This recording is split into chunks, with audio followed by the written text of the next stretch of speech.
Hello बच्चों, कैसे हैं आप लोग। उम्मीद करता हूं आप सभी ठीक होंगे, अच्छे होंगे, मस्त होंगे। तो आप सभी प्यारे बच्चों का इस प्यारे से channel Mrityunjay physics classes Aurangabad में आपका स्वागत है। आज के इस वीडियो में मैं लेकर आया हूं आप सभी बच्चों के लिए इस साल 12 बोर्ड के एग्जाम के लिए साइंस फैकल्टी के बच्चों के लिए ढेर सारे फिजिक्स के इंपॉर्टेंट क्वेश्चन, और ये सारे क्वेश्चंस एग्जाम के पॉइंट ऑफ व्यू से काफ़ी ज़्यादा इंपॉर्टेंट होने वाले हैं। और आज के वीडियो में जो भी क्वेश्चन लाए गए हैं वो सारे क्वेश्चन 2 मार्क्स के क्वेश्चन है, और इनका यहाँ इतना सटीक आंसर प्रोवाइड किया गया है so that you can get best marks in your physics. तो लेट्स स्टार्ट द वीडियो। तो आज का फर्स्ट क्वेश्चन है what is quantization of charge. Quantization of charge, ये क्वेश्चन 2 मार्क्स में काफी ज्यादा पूछे जाते हैं। तो क्वांटाइजेशन ऑफ चार्ज क्या होता है बच्चे लोग देखिए। तो इसको पहले हम लोग इसको बता रहे हैं कि आपको लैंग्वेज क्या लिखना है, आप किस तरह के लैंग्वेज लिखेंगे। तो क्वांटाइजेशन ऑफ चार्ज का मतलब होता है बच्चा लोग the charge produced on an object, the charge produced on an object is the integral multiple of basic unit of charge E, where E का वैल्यू क्या होता है, where E is equal to आप लिख दीजिएगा 1.6 इंटू 10⁻⁻19 कूलम। और quantization of charge में जो चार्ज प्रोड्यूस होते हैं उसका फॉर्मूला लिखा जाता है Q is equal to +-NE, where N का वैल्यू आप क्या रखेंगे 1 2 3 4 5 6 ऐसे करके कोई भी परफेक्ट नंबर रखना है, ठीक है। तो ये हुआ आपको लैंग्वेज लिखना है, ठीक है। अब समझते हैं कि आखिर क्वांटाइजेशन ऑफ चार्ज होता क्या है। तो देखिए क्वांटाइजेशन ऑफ चार्ज के समझने के लिए हम लोग बच्चे लोग देखते हैं कि चार्ज कोई भी ऑब्जेक्ट पर जब भी प्रोड्यूस होगा तो due to the transfer of electron होता है, और कोई भी ऑब्जेक्ट पर जैसे ही इलेक्ट्रॉन ट्रांसफर होते हैं तो वे इलेक्ट्रॉन ट्रांसफर जब भी होंगे तो परफेक्ट नंबर के फॉर्म में होंगे। मेरा मतलब है कि जब भी ट्रांसफर होंगे इलेक्ट्रॉन तो इंटीग्रल मल्टीपल के फॉर्म में होंगे, मतलब या तो 1 इलेक्ट्रॉन ट्रांसफर होंगे या 2 इलेक्ट्रॉन ट्रांसफर होंगे या 10 इलेक्ट्रॉन ट्रांसफर होंगे या 6 इलेक्ट्रॉन ट्रांसफर होंगे।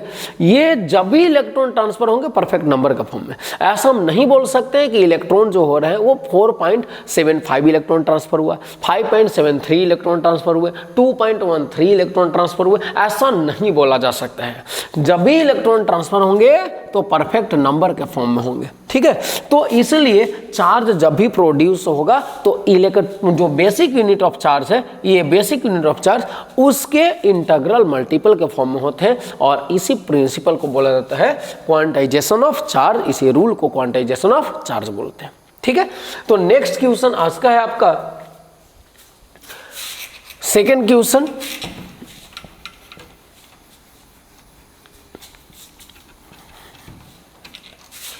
सेकेंड क्वेश्चन है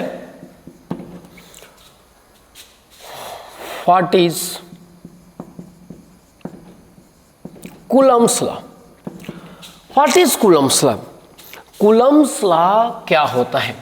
तो पहले तो मैं इसको बताना चाहूंगा आपको कूलम्स लॉ के बारे में कि अगर कोई 2 चार्ज दिए हुए हों, ठीक है, क्या चार्ज 2 चार्ज दिए हुए हों और दोनों चार्ज एक दूसरे से कुछ डिस्टेंस पर रखे हुए होते हैं, तो हम सभी जानते हैं कि 2 चार्जेस के बीच में फोर्स अप्लाई होता है, वो चाहे फोर्स या फोर्स ऑफ अट्रैक्शन का हो या फिर रिपल्सन का हो, ठीक है। लेकिन अब ये बात हमारी समझ में नहीं आती है कि जब 2 चार्जेस के बीच में फोर्स लगती है तो फोर्स लगती कितना है, मतलब उस फोर्स का मैग्नीट्यूड कितना होता है, उस फोर्स का अमाउंट कितना होता है। तो इन्हीं 2 चार्जों के बीच लगने वाले फोर्स का मैग्नीट्यूड फाइंड करने के लिए एक फ्रेंच साइंटिस्ट C.A. कूलम, जिनका पूरा नाम था क्रिश्चियन ऑगस्टिन डी कूलम, उन्होंने रूल दिया, और उसी रूल को उन्हीं के फेवर में कूलम्स लॉ कहा जाता है। तो उन्होंने जो लॉ दिया उसमें 2 रूल उन्होंने बताया। तो फर्स्ट रूल उन्होंने बताया कि the force of attraction or repulsion between two charges is directly proportional proportional to the product of magnitude of both charges, magnitude of both charges, that is force directly proportional to Q1 into Q2। ये कब लगता है? ये तब लगेगा rule when R is constant.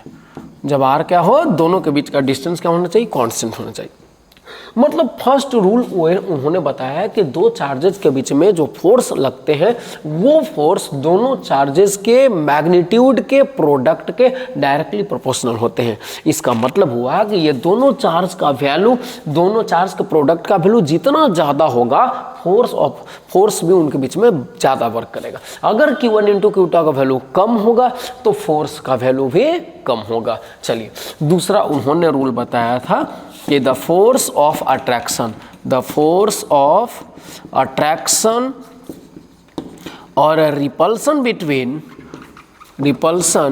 Between two charges is inversely proportional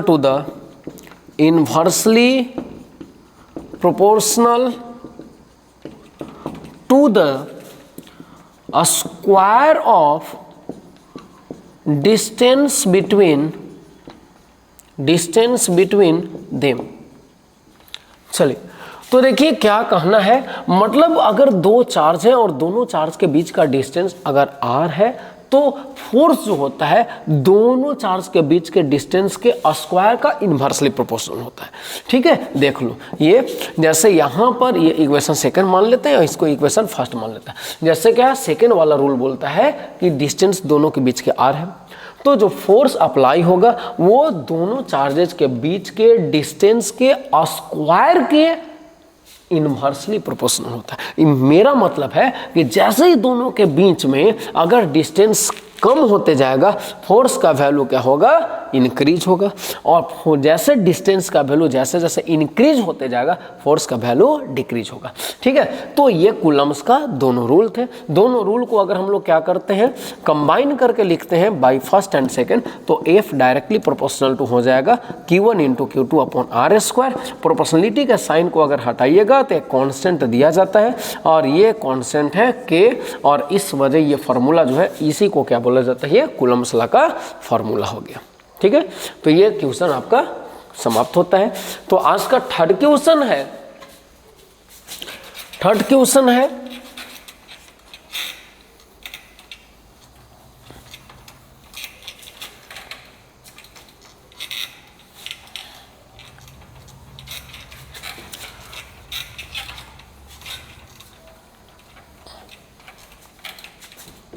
तो चलिए third question है what is the properties of charges?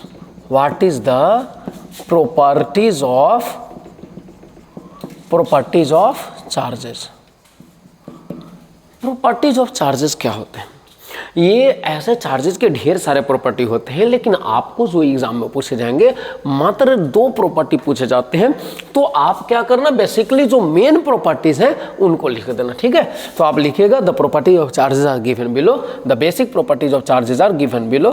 First में लिख दीजिएगा charges are additive.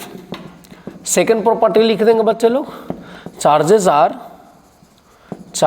Are quantized. और थर्ड प्रॉपर्टी लिखेंगे चार्जेस आर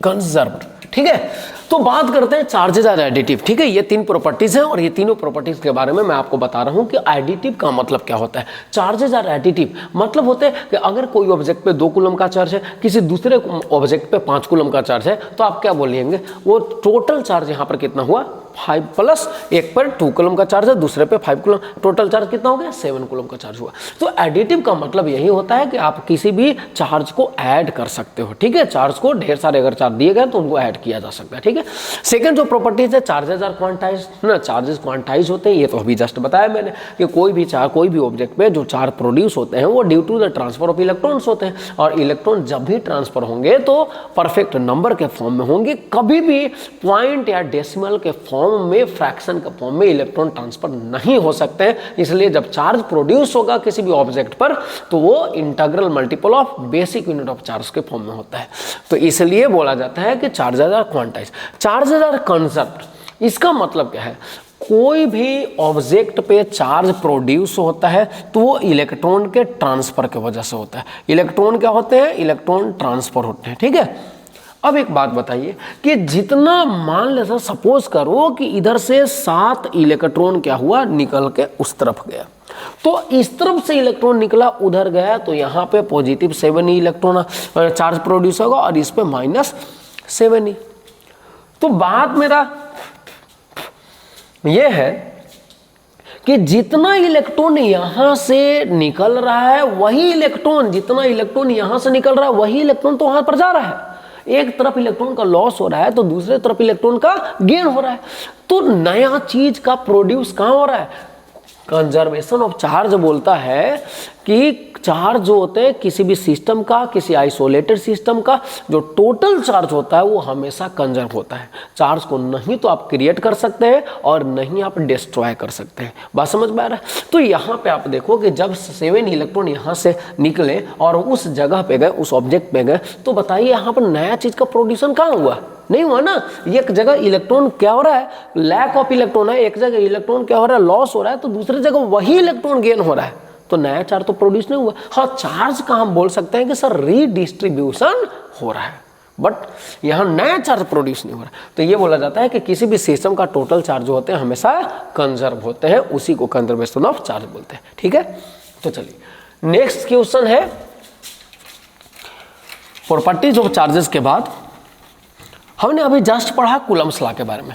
तो अभी जो नेक्स्ट क्वेश्चन है वो कूलम्स लॉ से ही रिलेटेड है और इसमें क्वेश्चन काफी ज्यादा पूछा जाता है कि what is the limitations of Coulomb's law.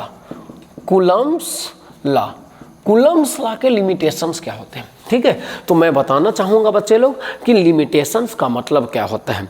किसी भी रूल का, किसी भी प्रिंसिपल का लिमिटेशन का मतलब होता है कि वो प्रिंसिपल का बाउंड्री क्या है, मतलब वो किस हद तक वो प्रिंसिपल, वो रूल अप्लाई हो सकता है, उसी को क्या बोला जाता है, लिमिटेशंस। तो इसी तरह से कूलम्स लॉ के भी अपने कुछ लिमिटेशंस होते हैं। अब कौन कौन से लिमिटेशंस हैं वो यहाँ पर देख लीजिए। तो फर्स्ट लिमिटेशंस आप लोग इसमें लिखिएगा क्वेश्चन नंबर 4 के अंतर्गत। फर्स्ट लिमिटेशन क्या है कि Coulomb's law is applicable only for point charges, ठीक है। सेकेंड आप लिखिएगा Coulomb's law is applicable for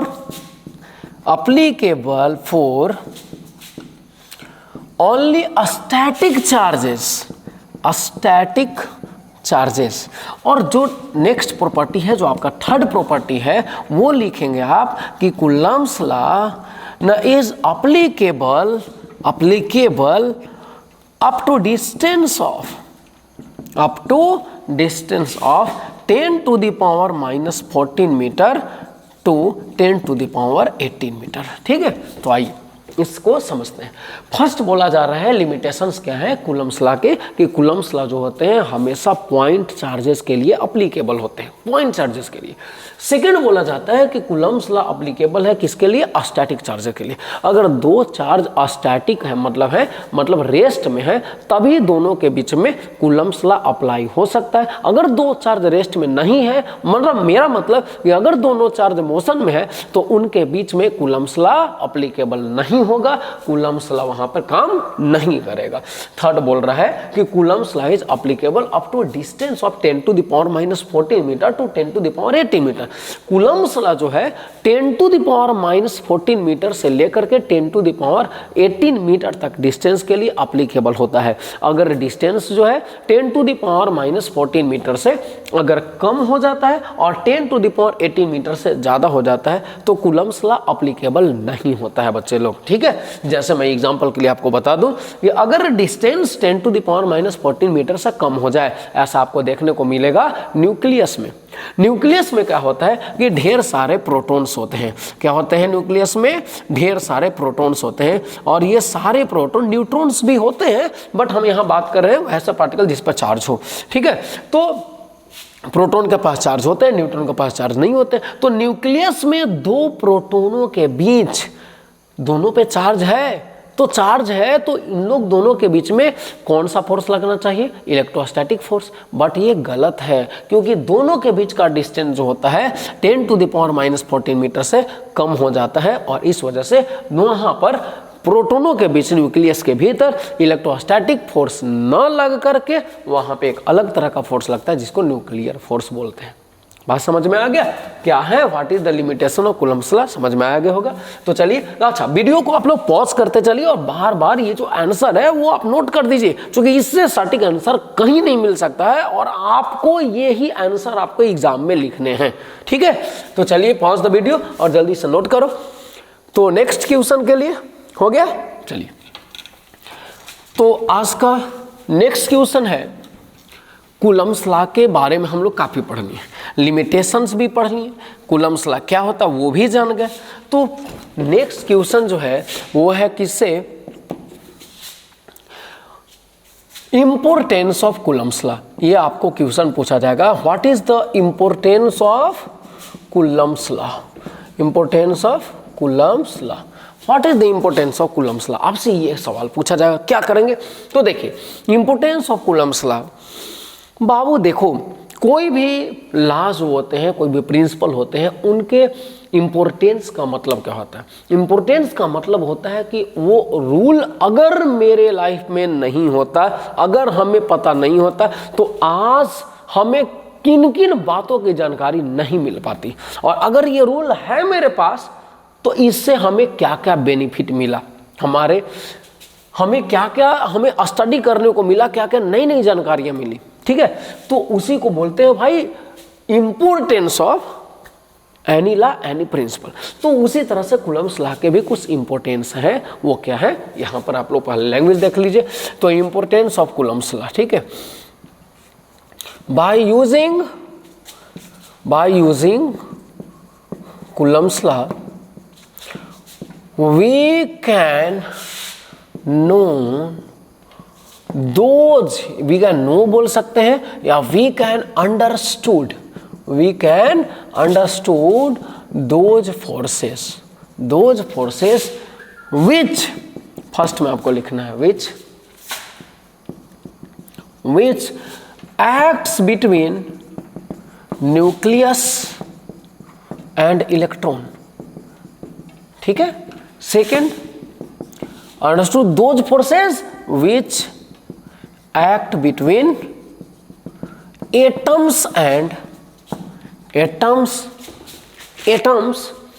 and form molecules,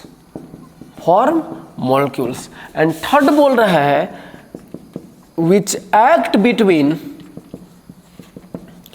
atoms and molecules means different molecules, atoms and different molecules, and form substances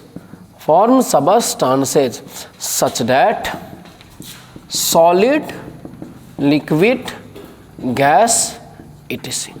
चलिए, importance of Coulomb's law में आपको यही language लिखने हैं, काफी सटीक लैंग्वेज है ये, और मैं बात बता रहा हूँ इसको अंडरस्टैंड करने के, मैं इसे समझा रहा हूँ आपको। देखो, तो इंपोर्टेंस क्या है कूलम्ब्स लॉ का? तो अगर कूलम्ब्स लॉ नहीं होते तो हमें बहुत से फोर्सेस के, बहुत सी बातों की जानकारी नहीं मिल पाती। कौन कौन से बातें? देखो, आज अगर कूलम्ब्स लॉ है, उसके कूलम्ब्स लॉ के ही बदौलत, कूलम्ब्स लॉ के ही बेसिस पर हम ये जानते हैं उन फोर्सेस को जो न्यूक्लियस और इलेक्ट्रॉन के बीच में लगता है। हम लोग सभी जानते हैं कि इलेक्ट्रॉन जो होता है न्यूक्लियस के चारों तरफ राउंड ये मोशन कर रहा है, लेकिन क्यों मोशन करता है? अगर कूलम्ब्स लॉ नहीं होता ना तो हम नहीं समझ पाते। आज कूलम्ब्स लॉ ही बताया कि न्यूक्लियस और इलेक्ट्रॉन के बीच में इलेक्ट्रोस्टैटिक फोर्स ऑफ अट्रैक्शन लगता है, और इस वजह से इलेक्ट्रॉन को सर्कुलर पाथ में न्यूक्लियस के चारों तरफ मोशन करने के लिए रिक्वायर्ड सेंट्रीपिटल फोर्स प्रोवाइड होता है और इलेक्ट्रॉन न्यूक्लियस के चारों तरफ मूव करते हैं। ठीक है, अगर कूलम्ब्स लॉ नहीं होता तो हम ये बात भी नहीं समझ पाते कि डिफरेंट एटम्स कंबाइन होकर के मॉलिक्यूल्स का फॉर्म करते हैं। ये भी हमें कूलम्ब्स लॉ से पता चलता है। मैं एग्जांपल दूं एक, देख लो, अगर ये क्या है, ये सोडियम है, ये सोडियम का आयन हुआ, चलो एक क्लोरीन का आयन मैंने लिया। आप जानते हैं कि ये सोडियम आयन क्लोरीन आयन दोनों कंबाइन होते हैं तो क्या बन जाते हैं, सोडियम क्लोराइड बन जाते हैं। ठीक है, समझ रहे हैं आप?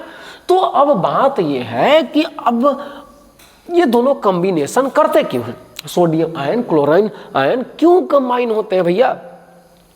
तो ये जो बात है ना, हमें कूलम्ब्स लॉ बताता है। कूलम्ब्स लॉ ही इस बात को एक्सप्लेन किया। वो बताएं कूलम्ब्स साहब कि यहाँ पर क्या है, ये प्लस आयन है, ये माइनस है चार्ज, दोनों के बीच में इलेक्ट्रोस्टैटिक फोर्स ऑफ अट्रैक्शन लगता है और इस वजह से दोनों कंबाइन होते हैं और उसके बाद सोडियम क्लोराइड कंपाउंड बनता है।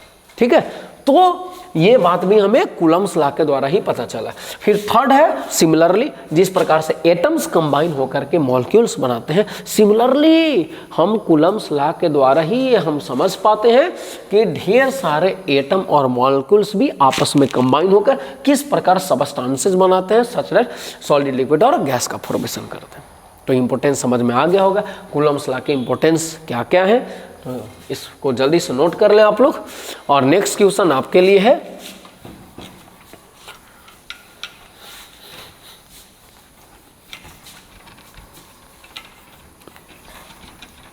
चलिए, तो नेक्स्ट क्वेश्चन है 6। देखिए, what is linear charge density, what is linear charge density. ठीक है, वैसे आपसे यहां पर 3 सवाल काफी ज्यादा इंपॉर्टेंट है। What is linear charge density, what is surface charge density, और एक और क्वेश्चन पूछेगा ना, what is volume charge density. ठीक है, ये तीनों क्वेश्चन काफी ज्यादा है, तीनों के तीनों क्वेश्चन काफी ज्यादा इंपॉर्टेंट है। ठीक है, तो चलिए बारी बारी से मैं स्टडी करता हूं। तो पहले मैं आपको जानकारी के लिए बता दूं, आप सभी बच्चे को पता भी होगा कि अगर किसी भी आप नॉन कंडक्टर को चार्ज देते हो तो वो चार्ज उस नॉन कंडक्टर के उसी पार्ट पे रहता है, प्रेजेंट रहता है जहां पे वो चार्ज दिया जाता है। ठीक है, लेकिन अगर किसी भी कंडक्टर को आप चार्ज देते हो तो वो चार्ज उस कंडक्टर के टोटल वॉल्यूम में यूनिफॉर्मली डिस्ट्रीब्यूट हो जाता है। जैसे देख लो, ये क्या है, एक मार्कर है। ठीक है, और अगर आप इसे चार्ज देते हो तो जिस पॉइंट पे आप चार्ज दीजिएगा चार्ज उसी पॉइंट पर रहेगा, क्योंकि ये नॉन कंडक्टर है। लेकिन समझ लो ये आयरन नेल है और ये क्या है, कंडक्टर हो गया। अब जब इसे चार्ज देंगे, कहीं पर भी चार्ज दीजिए, ये चार्ज टोटल इसके यूनिफॉर्मली डिस्ट्रीब्यूट हो जाएगा टोटल वॉल्यूम में। ठीक है, तो ये बात समझ गए। तो आगे देखिए, अब बात है लीनियर चार्ज डेंसिटी क्या है, सरफेस चार्ज डेंसिटी क्या है, वॉल्यूम चार्ज डेंसिटी क्या है। तो आइए देखते हैं, कंडक्टर कितने तरीके के हो सकते हैं। कंडक्टर कितने तरीके के हो सकते हैं, 3 तरीके के हो सकते हैं। एक ऐसा कंडक्टर जिसमें सिर्फ और सिर्फ क्या हो, लेंथ हो। एक ऐसा कंडक्टर जिसमें लेंथ भी हो, ब्रेथ भी हो, मतलब उसमें एरिया हो। एक ऐसा कंडक्टर जिसमें लेंथ भी हो, ब्रेथ भी हो और क्या हो, हाइट भी हो। मतलब क्या होना चाहिए, एक ऐसे कंडक्टर जिसमें लेंथ हो, ब्रेथ हो, हाइट हो, मतलब उसके पास वॉल्यूम हो। ठीक है, 3 तरह के कंडक्टर हो सकते हैं। तो एक बात बताओ, जब इसे आप चार्ज देंगे तो ये चार्ज होगा इसके टोटल लेंथ में यूनिफॉर्मली डिस्ट्रीब्यूट हो जाएगा। ठीक है, ये क्या होगा, टोटल लेंथ में यूनिफॉर्मली डिस्ट्रीब्यूट हो जाएगा। बात समझ रहे हैं। लेकिन अगर ये वाले कंडक्टर को अगर हम चार्ज देते हैं तो ये कंडक्टर को चार्ज देंगे तो ये चार्ज पूरे यूनिफॉर्मली डिस्ट्रीब्यूटेड हो जाएगा, इसके टोटल एरिया में डिस्ट्रीब्यूटेड हो जाएगा। बात समझ रहे। और अगर इसको टोटल हम चार्ज दें तो ये चार्ज टोटल इसके वॉल्यूम में यूनिफॉर्मली डिस्ट्रीब्यूट हो जाएगा। बात समझ रहे हैं ना, इसके वॉल्यूम में यूनिफॉर्मली डिस्ट्रीब्यूट हो जाएगा। बात समझ रहे हैं, ठीक है। चलिए, हमने क्या किया, चार्ज दिया तीनों को। अब बात है कि जब आप इसको चार्ज देंगे तो चूंकि ये चार्ज इसके टोटल लेंथ में यूनिफॉर्मली डिस्ट्रीब्यूट हो जाएगा। ठीक है, टोटल लेंथ में यूनिफॉर्मली डिस्ट्रीब्यूट होगा। तो कहने का मतलब है जब इसके टोटल लेंथ में ये चार्ज यूनिफॉर्मली डिस्ट्रीब्यूट होगा तो क्या इसके यूनिट लेंथ में भी तो कुछ ना कुछ चार्ज होंगे। जब ये चार्ज मैंने इस वायर को दिया, इस कंडक्टर को दिया, तो ये चार्ज इसके टोटल लेंथ में डिस्ट्रीब्यूट हुआ, तो इसके यूनिट लेंथ में भी तो कुछ ना कुछ चार्ज होंगे। तो जो यूनिट लेंथ में जो चार्ज होगा उसी को हम बोलते हैं लीनियर चार्ज डेंसिटी। उसी को क्या बोलते हैं? लीनियर चार्ज डेंसिटी बोलते हैं। बात समझ रहे हैं? चलिए, तो यहां पे बोला जाएगा क्या, देखिएगा यहां पे कि the charge per unit length of a conductor is called linear charge density, ठीक है। The charge per unit length में जितना चार्ज होगा उसी को लीनियर चार्ज डेंसिटी बोलेंगे। और इसको डिनोट करते हैं किससे? तो देख लीजिए, it is denoted by lambda, और लेमडा का फॉर्मूला होता है Q/L, ठीक है। Total charge by total length है ना, total charge by total length से डिवाइड करना है। अब बात रही इसके ऐसा यूनिट लिखने की, तो ऐसा यूनिट क्या होगा? ऐसा यूनिट क्या होता है बताओ आप लोग? चार्ज का ऐसा यूनिट क्या लिखेंगे? कूलम। लेंथ का ऐसा यूनिट मीटर, तो इसका ऐसा यूनिट होगा कूलम पर मीटर, या आप इसे कूलम पर मीटर ऐसा भी लिख सकते हैं, ठीक है। अब चलो यहाँ पर देखना है कि सरफेस चार्ज डेंसिटी क्या होता है। तो जब ये चार्ज इसको हम इस कंडक्टर को दिए, तो ये चार्ज इसके टोटल एरिया में यूनिफॉर्मली डिस्ट्रीब्यूट हो गया, टोटल एरिया में।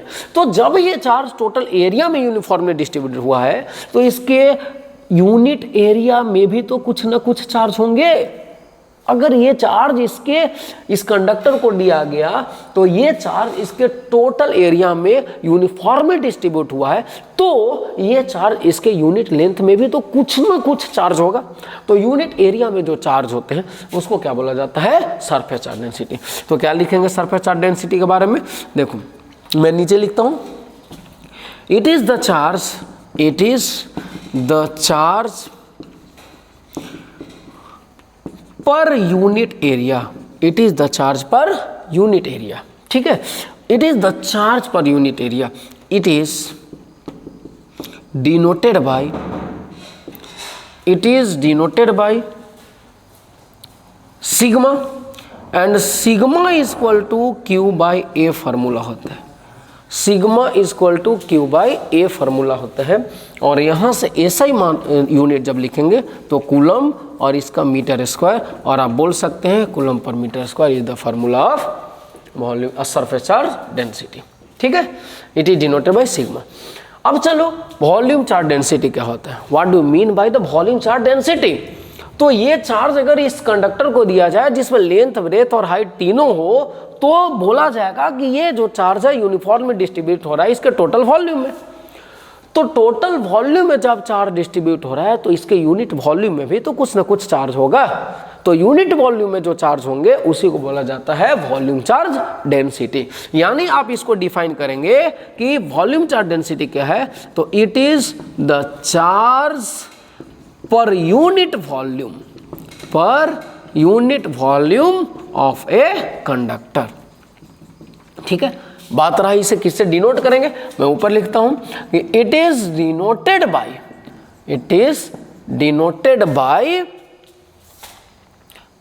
रो, it is denoted by rho, and rho का फॉर्मूला क्या होता है? Q/वॉल्यूम, टोटल वॉल्यूम। ऐसा यूनिट की बात होगी तो क्या बोल दो आप लोग, बता सकते हैं? बिल्कुल सही, चार्ज का कूलम और वॉल्यूम का मीटर क्यू, तो इसका ऐसा यूनिट हो जाएगा कूलम पर मीटर क्यू, या फिर कूलम पर मीटर क्यू, ऐसे भी आप लिख सकते हैं, ठीक है। बहुत अच्छे से समझ गए होंगे। तो चलिए जल्दी से इसको आप नोट कीजिए। हो गया बच्चे लोग? चलिए, तो नेक्स्ट क्वेश्चन है आपके लिए आज का,